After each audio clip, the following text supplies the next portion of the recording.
Bonjour, mon premier nom est Janko Marko, né le 16 mai 1927. Le nom ma Shelly, c'est Shelly Haskell, né le 1er mai 1928, né à Yassi, comme moi. Habitions dans la même rue et grandi ensemble. Notre vie en Roumanie n'était pas mauvaise, plutôt bonne. Nous pensions être acceptés, mais nous n'étions seulement tolérés. Nous étions des citoyens romains. Moi, mais petit à petit, la guerre, les gouvernements ont commencé à changer. D'abord les légionnaires, qui ont été des sympathisants hitlériens.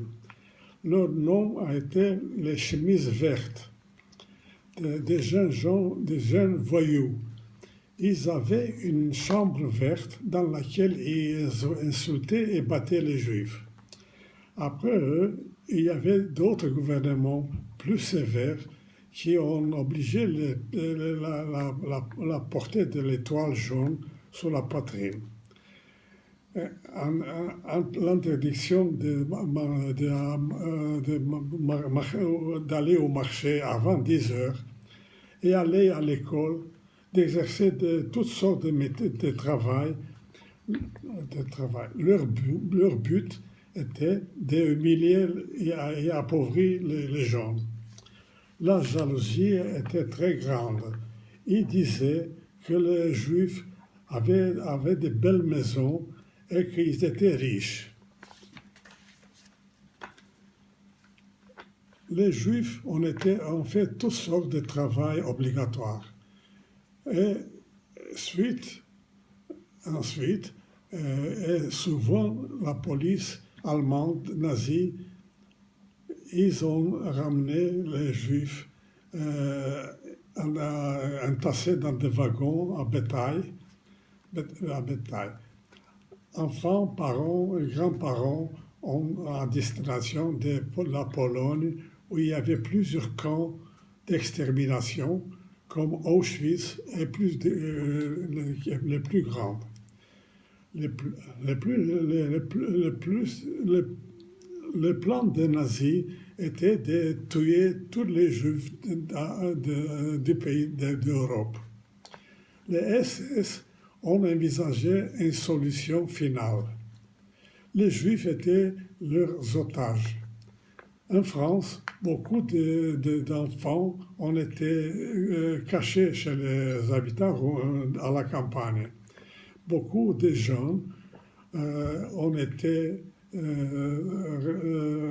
récompensés pour avoir sauvé des vies. À Paris, la police française a arrêté des familles entières sorties de leur lit, indiquées par les concierges, entassées dans des autobus et amenées à Val-d'Hiv, où il y avait plusieurs milliers de gens, quelques jours sans nourriture, sans eau, ni sanitaire.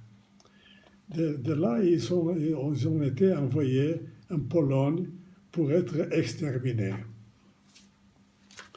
Après la fin de la guerre, nous avons pris connaissance des atrocités faites aux Juifs, avec 6 millions de victimes. Mais nous nous sommes rendus compte que l'Europe n'était plus sûre pour nous. La population qui ont échappé ont pensé qu'il faut quitter le plus tôt possible vers l'Amérique ou la Palestine. Moi, Shelly et Beno, on a pensé à quitter la Roumanie par tous les moyens. La maman Shelly voulait que moi et Shelly, nous célébrons notre mariage le 1er avril 1947. Luza s'est offerte de nous faire un repas pour la famille qui s'est composé de mon père, Haskell, Meli, Moïse, Chaïsima, Frida, Yitzhak.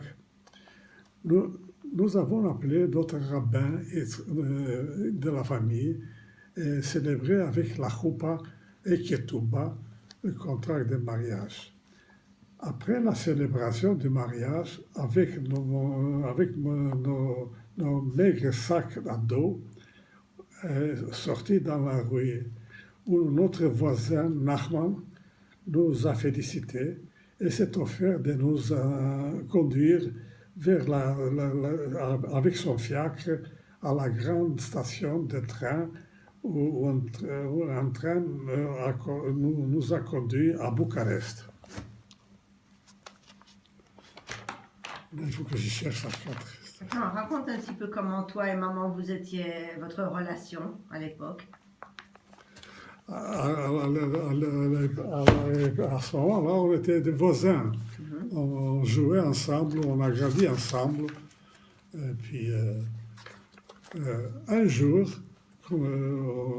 j'avais déjà un billet pour aller en Palestine. J'ai rencontré Shelley dans la rue, en prenant un seau d'eau dans Au puits.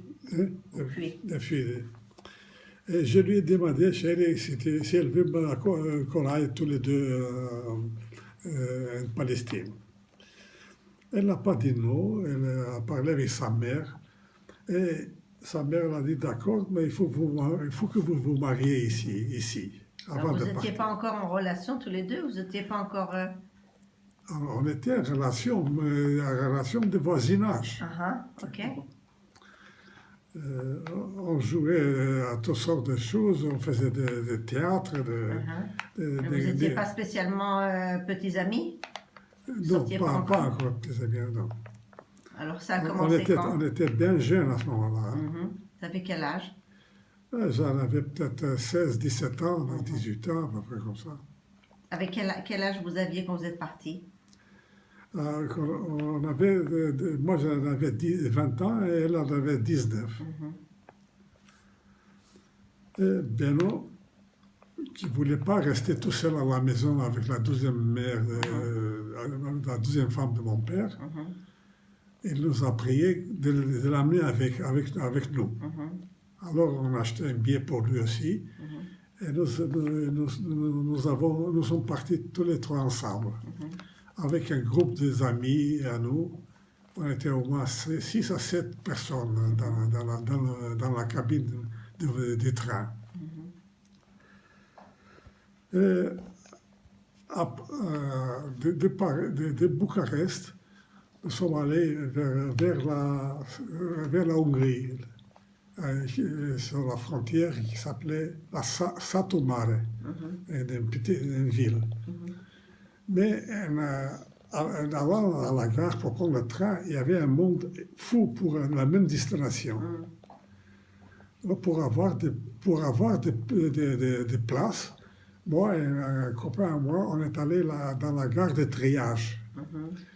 Là-bas, on a cherché le train qui va à Satu Mare. Nous sommes allés, on a occupé une cabine, et on a verrouillé la cabine, et nous sommes entrés dans la gare. Et le reste de notre groupe, ils sont allés rentrer dans la cabine par la fenêtre.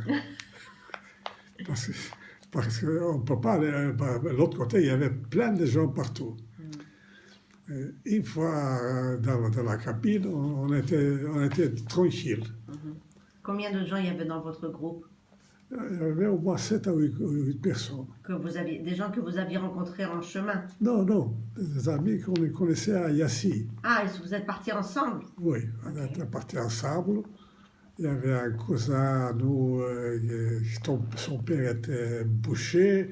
Il y avait un couple de Nicolina qui étaient tailleurs. De notre couple, deux copines à Shelley. Et on est parti dans le train jusqu'à Satu Mare. À Satomari, là-bas, on était hébergé dans une famille de Juifs. C'était justement Pâques, avril. Nous sommes partis le 1er avril, c'était Pâques aussi. On a dormi là-bas quelques jours et on a fait connaissance avec d'une famille de personnes plus âgées qui voulaient aussi aller plus loin, comme nous.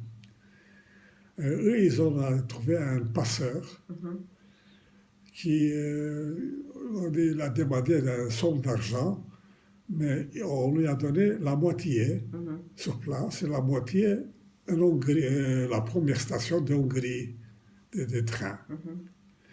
Et comme ça, on a marché toute la nuit. La frontière, on a passé la frontière la nuit et ensuite jusqu'à le premier village hongrois. Et le passeur, il avait des amis là-bas. On a dormi 2-3 heures et le matin, ils avaient un chariot, ses copains à lui, avec le chariot, on est allé jusqu'à la première gare ferroviaire. De là-bas, on a pris le train jusqu'à Budapest. À Budapest, on a payé le restant de l'argent qu'on devait. Et on est resté à peu près une semaine à Budapest, dans un théâtre juif. On a dormi par terre. Sur la scène? Sur la scène du théâtre. Là-bas, on a décidé, aussi un groupe, de continuer. Aussi avec un passeur qui devait nous passer jusqu'à vers l'Autriche. Et c'était le même groupe de gens qui étaient avec vous dans le train, qui sont restés jusqu'au théâtre? Oui. Vous êtes restés ensemble? Avec un autre groupe encore en plus, qu'on a pris connaissance là-bas à Budapest. Et c'était combien de personnes? Une vingtaine de personnes comme ça? À peu près comme ça, oui. On a commencé à aller, mais en route, le type il a dit, vous m'avez pas assez payé, il faut me payer plus. Alors chacun a donné tout ce qu'on avait, des montres, des bijoux, de l'argent. Et avec ça, on a continué jusqu'à la frontière.